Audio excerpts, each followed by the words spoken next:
dear friends, welcome to the Sharp Page Update. I Deepak Tiwari, and today I am explaining how we can find the relation between the angle of prism and the refractive index of the material of the prism. So friends, first of all, we have to know what is the meaning of prism. Prism is a part of transparent media bounded by the two plane refracting surfaces meeting at a straight edge.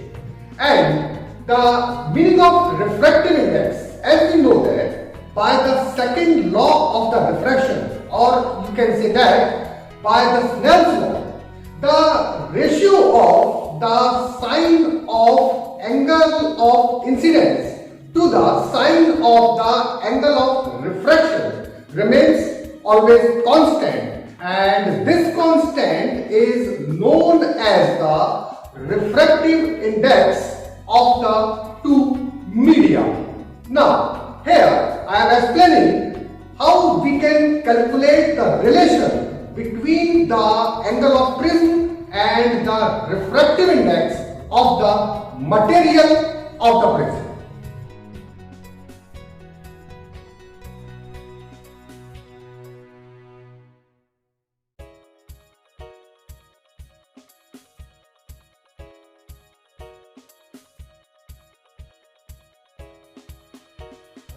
Now friends, you can see in this diagram ABC is a prism where AB and AC are the refracting surfaces of the prism. Friends, here you can see that MQO is the normal on the refracting surface AB and NRO is the normal on the refracting surface AC. PQ is incident ray, QR is refracting ray, and RS is emergent ray. Here, I1 is the angle of incidence, R1 and R2 are the angle of refraction, and I2 is the angle of emergence. Now, friends, for finding the relation between the angle of prism and refractive index of the material of the prism, first of all, you can see here delta M. Delta M is the angle of minimum deviation.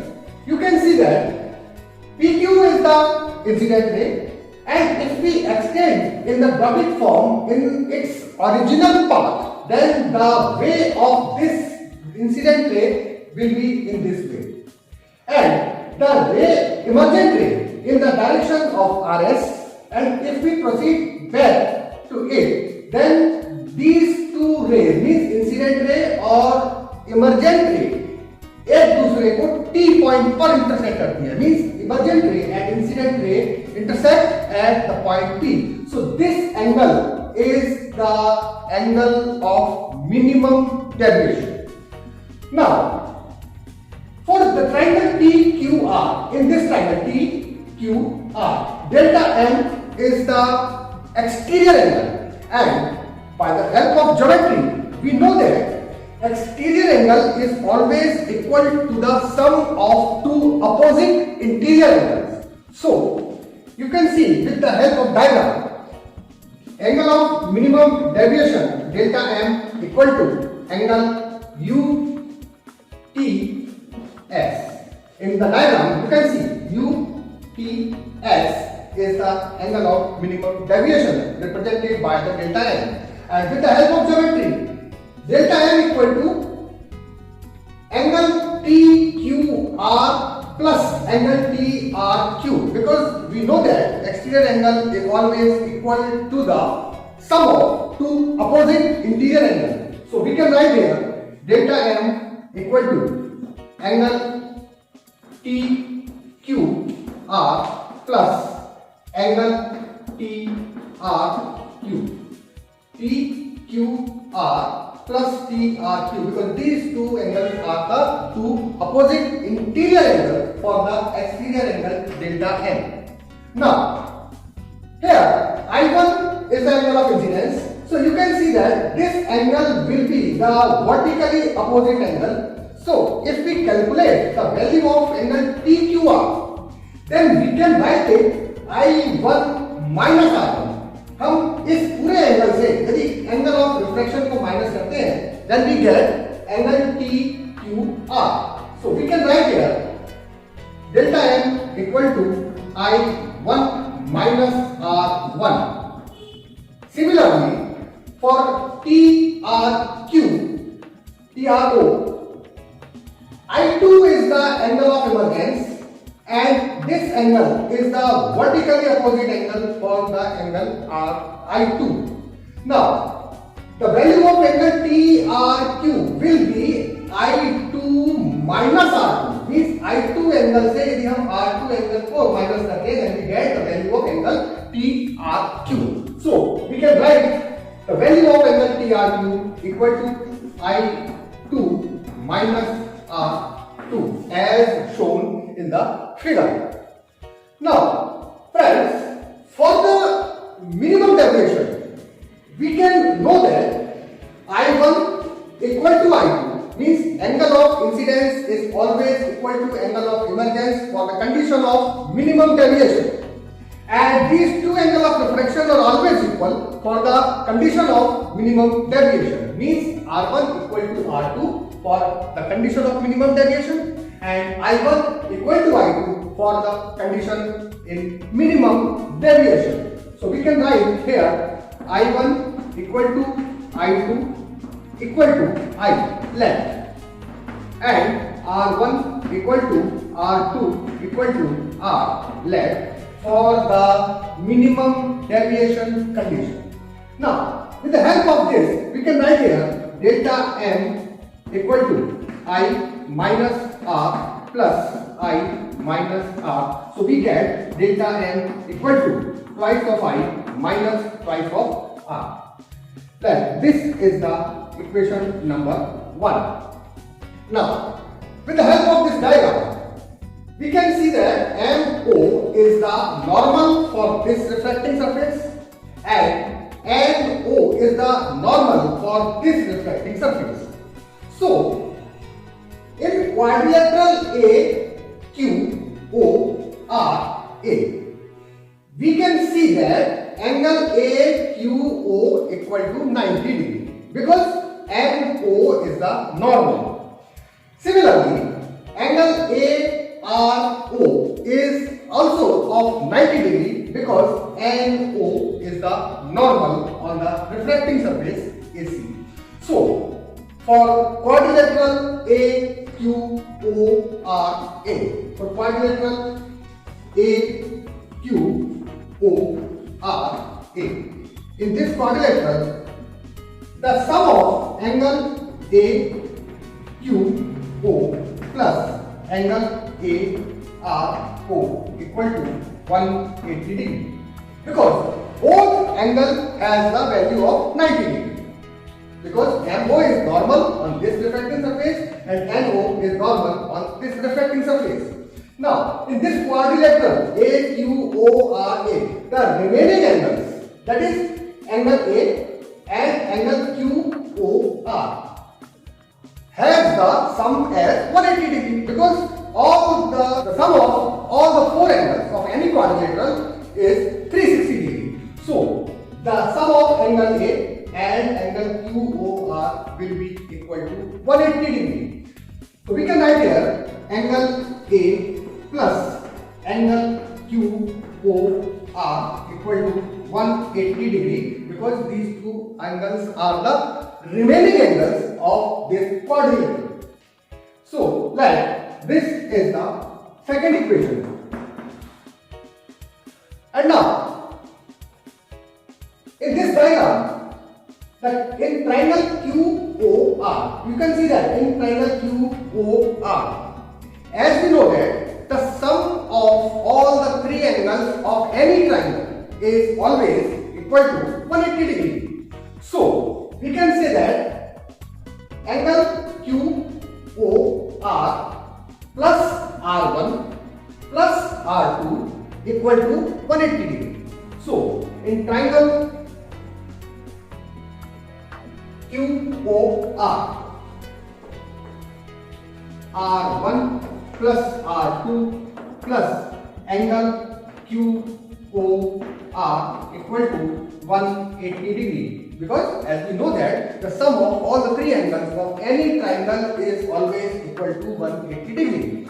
Now this is the equation number 3.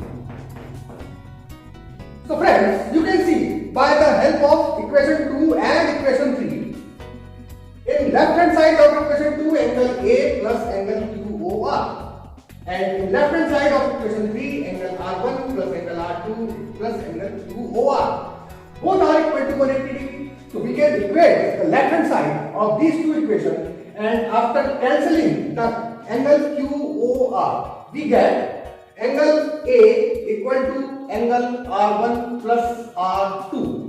So by the help of equation 2 and 3, we can write here angle A equal to R1 plus R2, because right hand side of both the equations are equal, left hand side will also be equal, and by cancelling the term angle QOR, we get angle A equal to R1 plus R2.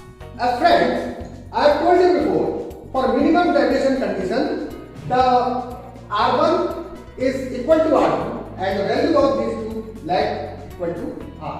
So in this equation, we can substitute R in place of R1 and R2. So by substituting this, we get angle A equal to R plus R. So angle A equal to 2R. So friends, with the help of first equation, as here delta M equal to 2I minus 2R, and by using this relation, we can substitute the value of 2R in this equation. So we get delta M equal to 2I minus A, or you can write here angle A. So by this step, we can find the value of angle of incidence, means I. We can write here 2I equal to delta M plus angle A. So I equal to delta M plus A upon 2. Now, here you can see that angle A equal to 2R. So by using this relation, we can write here R equal to angle A upon 2. Now, as we know that by the second equation of refraction, or you can say that by the Snell's law, the ratio of sine of angle of incidence to the sine of angle of refraction is always a constant, and this constant is known as the refractive index of the first media with respect to the second medium. So we can write in mathematical form this statement as mu. Here mu is the refractive index of the material of the prism here. So mu equal to sine I upon sine R. Here mu is the refractive index of the material of the prism. I is the angle of incidence, R is the angle of refraction.